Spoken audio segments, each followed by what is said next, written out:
Oh, perdón si aparece alguien, algún monstruo gritando, pero eh, como trabajo en comunidad y escuelas rurales, pienso en el proyecto educativo, en el PEI,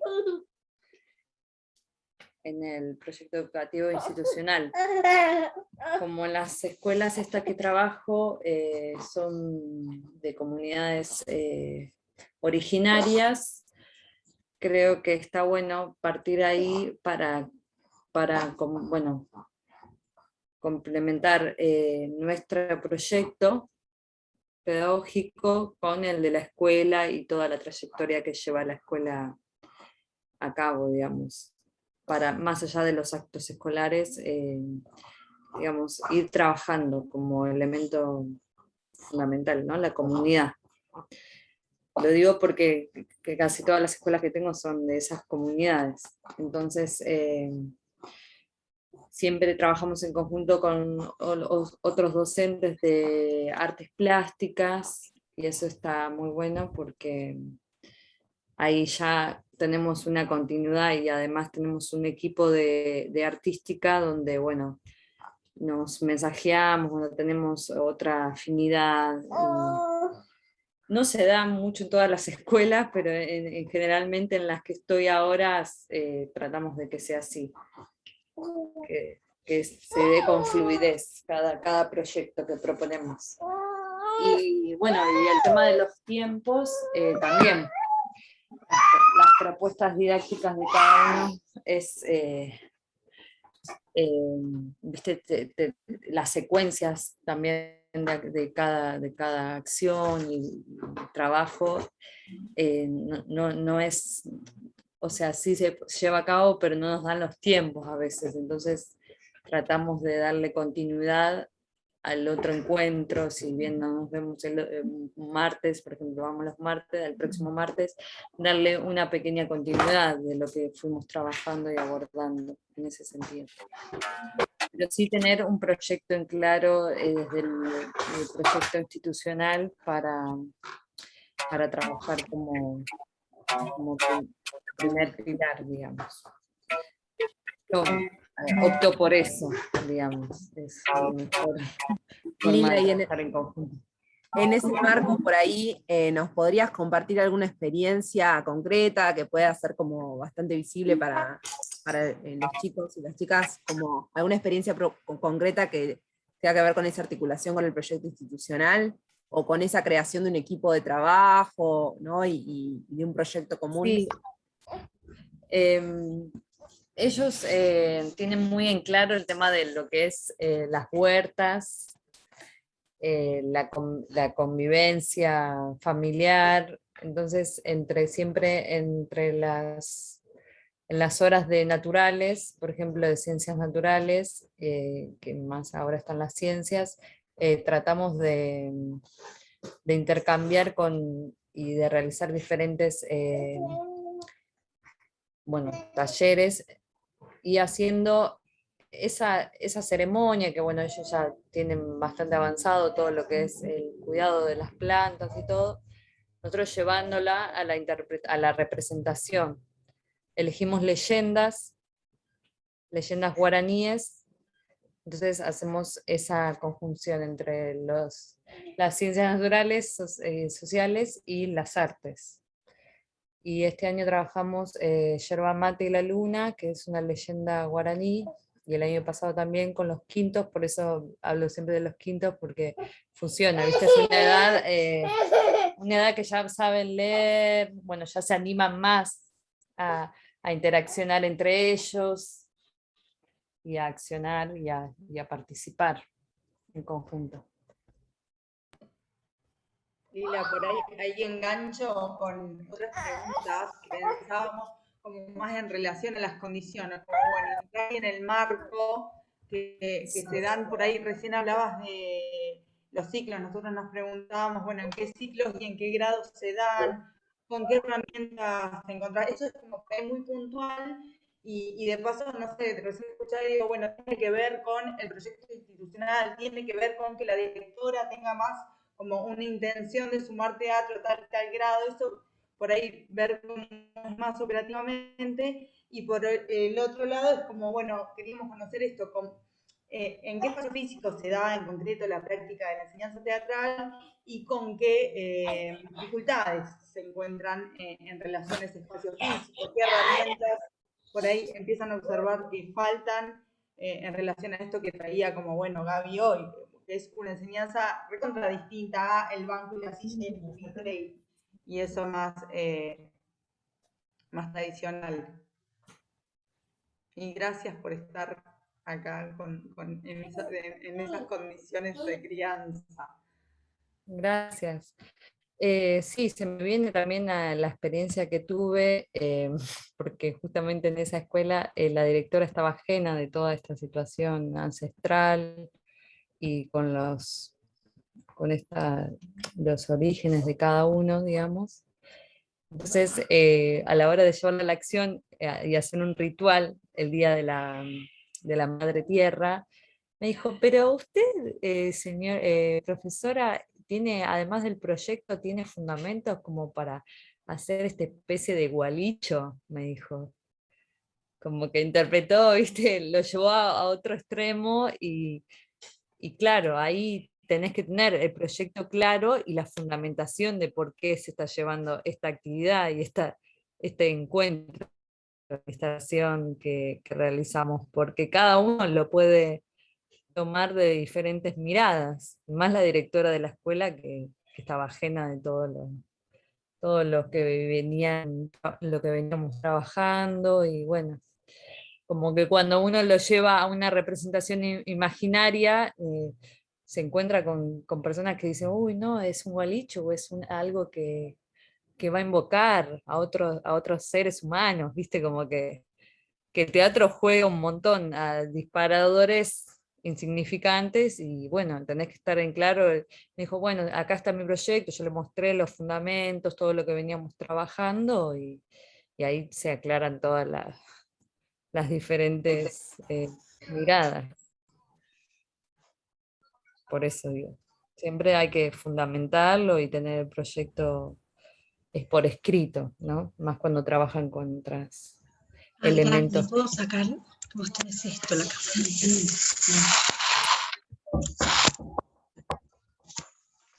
Bueno, esa es la Ahí volvió experiencia. Mecha, por ahí repito las preguntas, si quieren, para tener ahí como Mecha también idea de más o menos por dónde vamos. Por ahí acá queríamos conocer más las condiciones en concreto con las que se encuentran cuando empiezan la enseñanza teatral y en relación a qué grados y ciclos de sus escuelas acceden los alumnos a la enseñanza del teatro.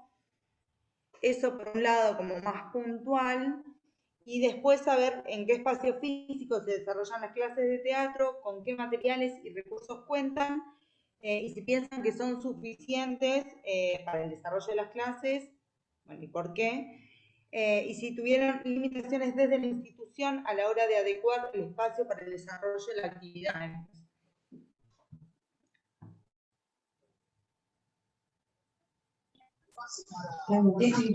Buenas. ¿Ahora se escucha bien o estoy con delay? Perfecto. ¡Vamos! ¡Vamos! Muy bien. Bueno, yo me quedé un poquito con lo de la pregunta anterior, que me parece que tiene que ver también con esta, que tiene que ver, bueno, de qué manera o qué estrategia uno necesita o le ha servido a la hora de entrar a una escuela pública. Yo particularmente lo primero que hago, me pongo como una garrapinilla, así me encimo a la docente de grado, que por lo general es quien está ahí. Cuando pegás onda con la docente me parece que todo se facilita, o por lo menos esa es mi experiencia, y entonces lo primero que hago es decir, bueno, estoy acá, yo tengo pensado esto, ¿qué tenés pensado vos? ¿Qué podemos articular? Y por lo general ya eso solo genera como una posibilidad para empezar a laburar, y a veces está la posibilidad también de cruzarte con la de inglés, con otras personas también, entonces está buenísimo el entrecruzamiento. Así que lo primero que hago es eso, y la verdad que primero que me encanta laburar así, segundo que me ha servido. Entonces, cuando ya hay buena predisposición, después vos decís, escúchame, hoy pensé una cosa locada, ¿me dejás? Y te dicen todo que sí. Pero he podido juntar grupos, he podido pedirle el salón de actos, he podido pedir otros espacios, materiales de educación física, todo eso a partir de que hay buena onda y que al otro también le viene bien que eso acontezca. Si no, es como que sos medio molesto. A mí lo que me ha pasado anteriormente es que había una invasión con respecto al espacio, entraba cualquier docente a mi clase, en el medio de la clase pedían retirar a pibes y a pibas sin anticiparme, me metían pibes de otros grados porque faltaban docentes, digo, yo no tengo problema, pero como mucha falta de respeto con respecto al lugar de lo que está haciendo el otro docente, medio recreo lo toman. Entonces en ese formato de recreo todo está permitido. Eso por ahí es lo que a mí me hinchaba mucho, ¿no? Como la falta de valoración.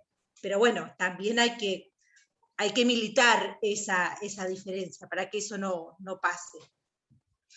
Y respecto a materiales, no, he llevado todo yo, por lo general nunca hay nada, más que aros y eso, o mesas que se puedan apilar o sillas, por lo general he llevado todos los materiales.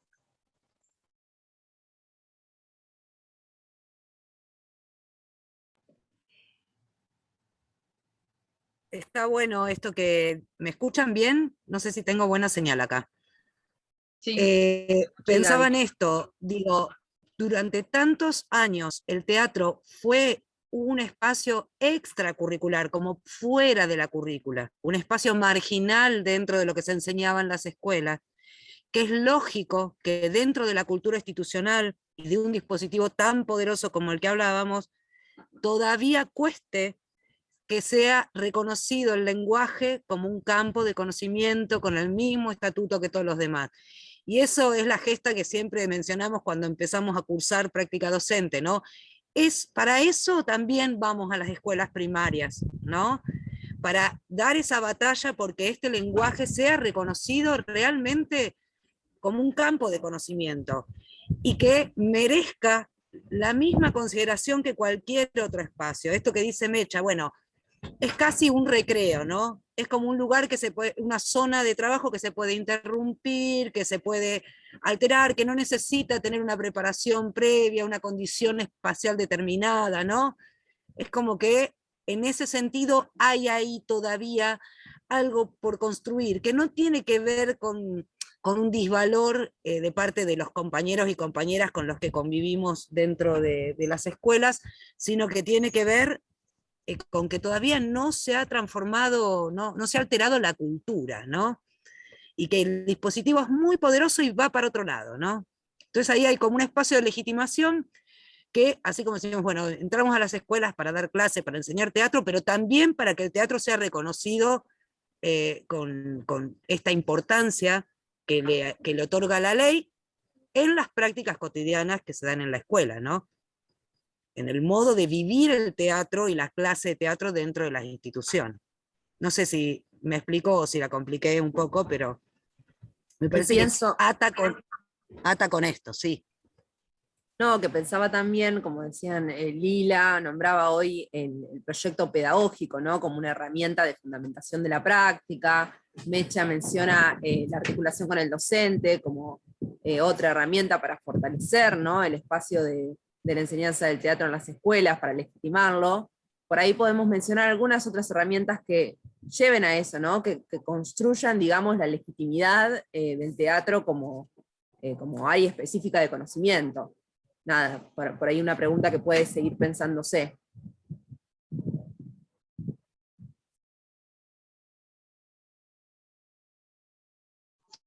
Sí, yo creo que me parece que es un poco lo que dice Gaby. Hay una cultura institucional que no tiene que ver con mala onda, desprestigio, sino que tiene que ver con cómo se ha utilizado por ahí esa hora o ese módulo de la docente especial donde se supone que está todo permitido y está todo bien, porque además solemos ser del grupo buena onda de la escuela, que venimos con una sonrisa porque estamos solamente 2 horitas, entonces nos conocen poco. y me parece que la mejor manera de legitimizar es, primero, también generar un rebote en la escuela de eso que acontece adentro del aula, no solo que quede ahí, que eso que uno piensa que es interesante, generar espacios de intercambio, volcar en las paredes, como aprovechar como otros espacios de visibilización de lo que está sucediendo, y principalmente yo creo que también es una cuestión de querer poner buena onda, y que con esa buena onda uno después le puede decir, te lo pido por favor, me sacás a uno, te reviento, y el otro empieza a entender que no da lo mismo, o que uno empieza a pedir permisos y el docente o la institución o el equipo docente empieza como a respetarte de otro lugar, que no es como imponer o poner mala onda, que a veces es lo que sale, porque es muy invasivo que entren al aula, que ¿quién tiene para devolver los libros? Estás en el medio de un trabajo, te querés ahorcar. Pero digo, entender que eso no lo hacen adrede, sino que es parte de la cultura de las escuelas, y que lo que mejor podés hacer es empezar como a tejer como otro tipo de códigos, y para que puedan ser respetados también desde otro lugar.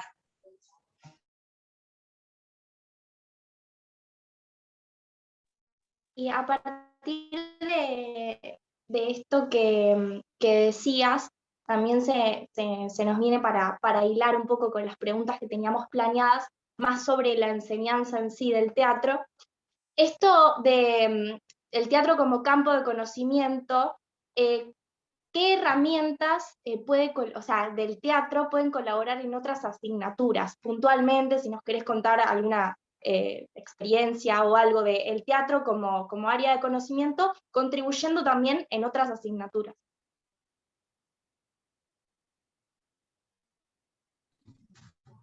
Bien, no sé, digo, estoy como pensando algo, si hay como cosas puntuales.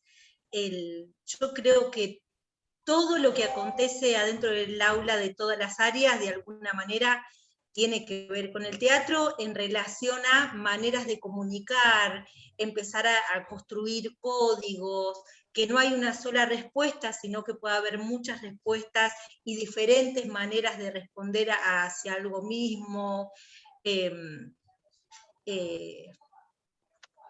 Digo, no sé si puntualmente si es un tema, bueno, todo lo que tenga que ver con la comunicación, que tenga que ver con la construcción de códigos, que tenga que ver con el trabajo grupal, que tenga que ver, bueno, eso coincidimos todos. Después hay algunos temas que están buenísimos, yo me agarro mucho de literatura porque hay muchos textos que son interesantísimos, que trabajan en las escuelas, y me parece que eso a veces es un disparador, porque se genera como una situación de ficción en esos cuentos, que eso también permite volar para otros lados, ¿no? Como repensar qué hay en esa construcción ficticia que acontece cuando uno abre un libro y se puede sumergir a otra realidad, con otros permisos, con otras maneras de dialogar. Después, a mí me encanta, porque siempre pasa lo mismo, Fernando VII, a mí la parte histórica me encanta, y me parece que hay ciertas cosas que uno puede retomar, pues si uno le pregunta, dice, no saben, ni siquiera nos independizamos, y es lo mismo Italia, de Francia, de España, digo, como que a veces es tan repetitivo la manera de repetir ciertas cosas históricas, que no se termina de comprender. Entonces a mí, qué sé yo siempre en esa fecha empiezo hablando en español, entonces ¿por qué hablas así? Porque digo, yo sigo, no sé, digo, como aprovechar también algunas cosas institucionales o de información, me parece que está bueno para retomar. Y además la foto de Fernando VII es graciosísima para tenerlo en el bolso. El guapetón, le decís, ves la foto y se muere de risa, no se olvida más quién es Fernando VII. Total, bueno, muchas gracias. Ay, bueno, iban a hablar las profes, perdón. No, perdón, Emi, te interrumpimos. Nuestras moderadoras de lujo, un aplauso para ellas. No, pensaba en esto que dice Mecha, que está buenísimo cómo cómo empezar a trabajar con los contenidos o con las temáticas, ¿no? que están trabajando en otras asignaturas, y asimismo esta idea de, bueno, de cómo comunicarnos, cómo establecer vínculos, ¿no? Para cualquier tipo de situación social o socioeducativa dentro de la escuela. Yo doy clases en un 5º grado, aprovecho y meto esta idea de Mecha con la literatura, y justamente estamos trabajando con el espejo africano, porque la profe de literatura lo está leyendo por partes, y empezamos a laburar con esa novela, no sé si la conocen, de Liliana Bodoc, que la están leyendo en literatura, en prácticas del lenguaje se llama el área, y empezamos a trabajar con pequeñas escenas que surgen de la lectura, y también con conceptos, ¿no? Como la esclavitud, por ejemplo, ¿no? Como extraer conceptos de lo que están trabajando, para llevarlos a escena, para convertirlos en metáfora, para tener un ingreso hacia ese mismo material desde otro lenguaje, desde otra área, desde otra modalidad, arte-teatro, como dijo Marcela, que estuvo en el primer Zoom, ¿no? Como pensar, bueno, nuestra área como una modalidad, como el arte, como teatro. Y de algún modo también eso invita a que esta legitimación, o esta falta de legitimación que leemos que sucede dentro de lo institucional, también empiece a constituirse y a construirse desde los mismos y las mismas nenes y nenas que forman parte de la escuela, digamos, ¿no?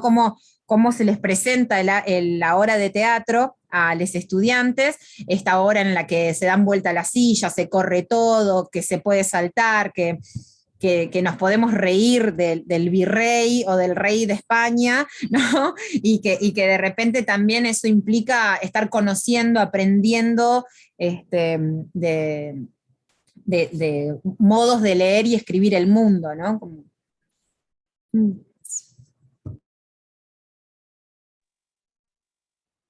Sí, yo iba a hilar también un poco con esto, veníamos hablando de las diferentes estrategias, y ahora la profe también sumó con los diferentes grupos y todo eso, para traer también una pregunta de las diferentes estrategias didácticas para enseñar el teatro en los diferentes ciclos, ¿no? Y también, por ejemplo, creo que había surgido más en el principio de, bueno, si tenés que dar una clase donde también tenés a primero con segundo, por ejemplo, ¿no? Entonces tenés una clase donde tenés a chiques de diferentes edades, y las estrategias didácticas también para acercarles el teatro que se tienen. Si alguien quiere contestar.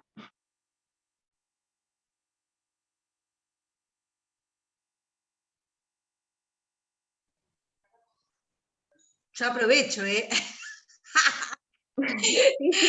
no sé quiénes son los docentes acá, pero digo, a mí la mezcolanza me encanta, y me parece que el problema no tiene que ver con la estrategia, sino que a veces tiene que ver con el lenguaje y del código que construís con el grupo, sea de primero, de segundo, de tercero, o de quinto. A mí me ha servido mucho, que esto en realidad se lo robé a Gaby. Gaby tiene la reina de la cinta de papel, y eso me parece que el encuadre espacial genera un montón de límites y posibilidades. A mí me ha servido un montón la cinta de papel, porque eso permite que haya como reglas o consignas como claras. Bueno, el que está dentro, el que está afuera, hay momentos que tiene que hacer silencio, hay momentos que hacemos un quilombo, pero empezar a generar como códigos en común. Yo necesito que haya un orden, y a veces dentro del orden es hacer que haya desorden, pero como consigna. Entonces por ahí, cuando logro que esté como claro, bueno, cuál es el momento para cada cosa, me parece que puede acontecer, y he tenido clases de mucha gente, y si eso está claro, puede funcionar un montón de cosas. Entonces, como cosa práctica, tangible, la cinta de papel bueno, hay un grupo que se sienta acá, hay un grupo que se sienta acá, hay un grupo que se sienta acá, ahora hacemos sorteo, quién sale primero, quién sale segundo, hay un momento de debate cuando suena la campana, yo tengo una campanita que es como de pescadores, que tiene un sonido muy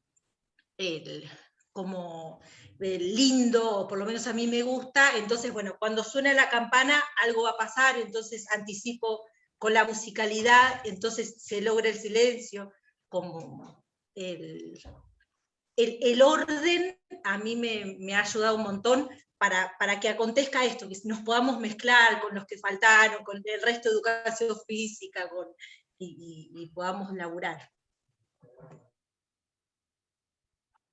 Total. Y también uniéndolo con esto, se nos venía qué pasa si, por ejemplo, no sé, te presentás por primera vez en un grupo que nunca tuviste, o incluso si te presentás por primera vez y hay varias personas del grupo que son muy tímidas, o hay poquitas, pero ¿qué pasa con esos chicos que, sobre todo cuando empiezan a entrar en la adolescencia, es como que les empieza a agarrar timidez y no quieren, y cómo afrontás un curso así? Yo igual las primeras clases no hay como casi exposición, es como seguir algunas consignas, en todo caso caminar sobre una línea recta, caminar por fuera, caminar de diferente manera, digo, cosas que a lo sumo hago, si es un grupo muy grande, no son pautas de que se tengan que mirar, por lo general son como dinámicas grupales, porque después me cuesta, para el que dice no quiero, después como volver a invitar, que también puede ser, digo, a veces es más difícil, entonces las primeras cosas son más de laburo como individual o dinámicas grupales que no requieran como mucha exposición. Igual lo cuento como si estuviese todo divino, a mí me encanta la escuela, y he tenido clases que digo, qué horrible todo lo que pasó también, ¿eh? Me ha pasado de salir diciendo, hoy fracaso total. Lo que garantizo es que no la pasemos mal. Yo creo que eso es como mi mínimo, como diciendo, bueno, no la pasamos mal. La próxima vamos por otra cosa. Y una cosa importante, me encanta esto que estás diciendo, porque en realidad es una sensación recurrente, ¿no? El tema es cómo hacemos que el error es imposible de evitar, ¿no? Como que toda práctica implica la posibilidad, es un riesgo, ¿no? Entonces, no tener miedo a correr el riesgo y hacerse responsable de lo que sucede, ¿no? En eso que generamos nosotros, porque la verdad que es una relación desigual, tenemos un poco más de responsabilidad en relación a lo que sucede. Entonces, la historia no se trata de que no salgan las cosas mal, sino después qué hacemos con eso que nos pasa, ¿no? Si algo sale mal, tengo la responsabilidad de pensar cómo puedo hacer para que la próxima vez, digamos, para leer esa situación o esa circunstancia y generar estrategias para que la próxima vez pueda anticipar algunas cuestiones, pueda torcer el rumbo de ciertas cuestiones, y que ese error que sucedió, naturalmente, porque estar frente a una clase es una zona de riesgo, ¿no? Independientemente que la planifiquemos, ¿cómo hacemos para que ese error no sea recurrente? ¿Sí? Para que ese error no sea recurrente, para no acostumbrarnos a que las cosas salgan mal, ¿no? Decir, bueno, esto, poner la cosa por fuera de nosotros, no sé si me explico.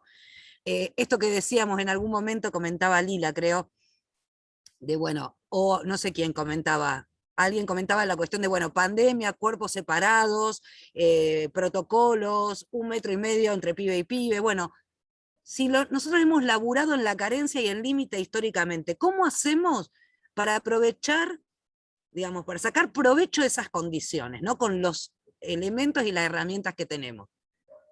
¿Cómo hacemos? ¿Resignamos la posibilidad de que haya una experiencia diferenciada también en el contexto de pandemia y siendo cuidadosos con el modo de estar juntos? ¿Resignamos la posibilidad de otra experiencia para el cuerpo o pensamos de qué manera podemos valernos de esos condicionantes para hacer algo diferenciado y algo que tenga que ver con el lenguaje, ¿no? Tenemos que estar todos juntos en el escenario, tenemos que tocarnos sí o sí en este contexto. ¿Tenemos que estar sentados uno atrás del otro mirándole la nuca al que está delante? ¿Esa es la única manera de habitar la escuela hoy? ¿O habrá otros modos y otras experiencias posibles dentro de esas limitaciones?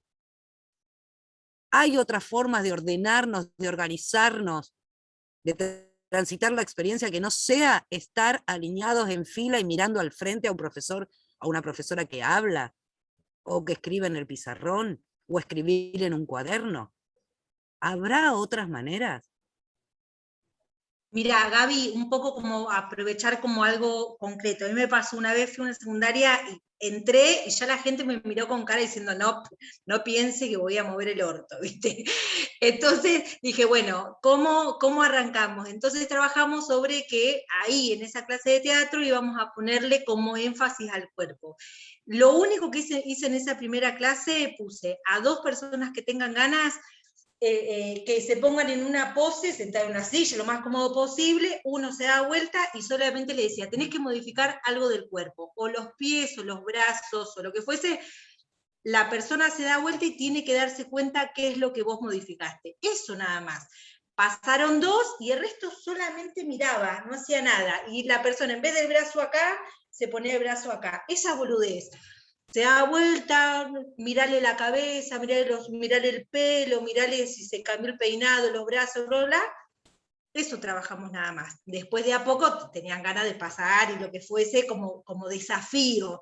Entonces, la clase tenía que ver, acá vamos a observar el cuerpo. Digo, la clase de teatro, ¿qué es lo que vamos a hacer? Vamos a mirar lo que miramos siempre de otra manera. Fue eso. Porque dije, ¿qué puedo hacer? No querían salir de la silla. Bueno, trabajemos en la silla.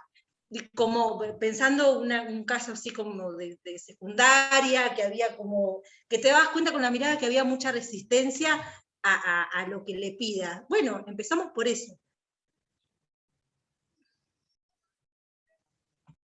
Sí, y calculo que también ahora, con el regreso a la presencialidad, los chicos que ya estaban acostumbrados a la virtualidad, les habrá costado un montón, ¿no? Volver al aula y animarse a hacer cosas, ¿no? En teatro, a soltarse, a esto de tener el barbijo y que nos tape la cara como una media máscara, digo yo, ¿no?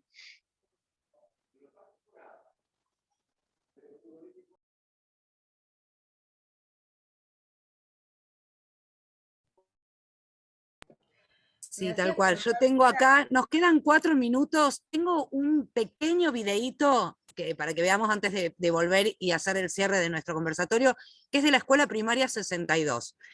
Hablo de esto de hacer teatro con nada, ¿no? Que esto sucede en la práctica teatral independiente, digamos, ¿cómo hacemos con nada? Recuerdo, pienso también, hago el paralelo con las prácticas artísticas independientes. Me acuerdo de la época de Cromañón, cuando todas las salas se cerraron y hubo que hacer teatro en espacios insólitos, garajes, digamos, otros formatos, ¿no? En Río Negro, que es donde yo estaba, hacíamos teatro en un triangulito, en un espacio que era triangular, ¿no? Y todo lo que salió de ahí tenía forma de triángulo, las puestas en escena tenían forma de triángulo, y usábamos lo que teníamos, ¿no? En las escuelas nos pasa un poco lo mismo, ¿no?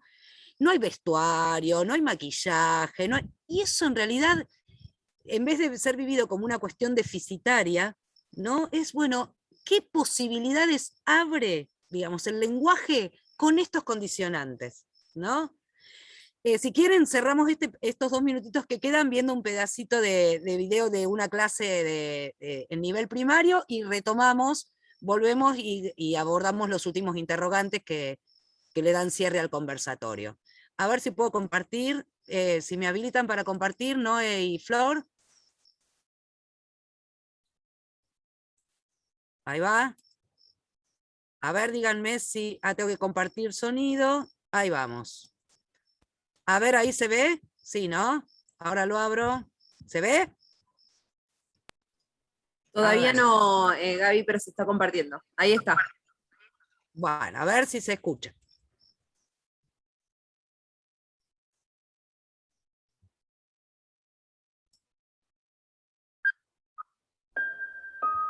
¿Me escucha? Sí. Sí.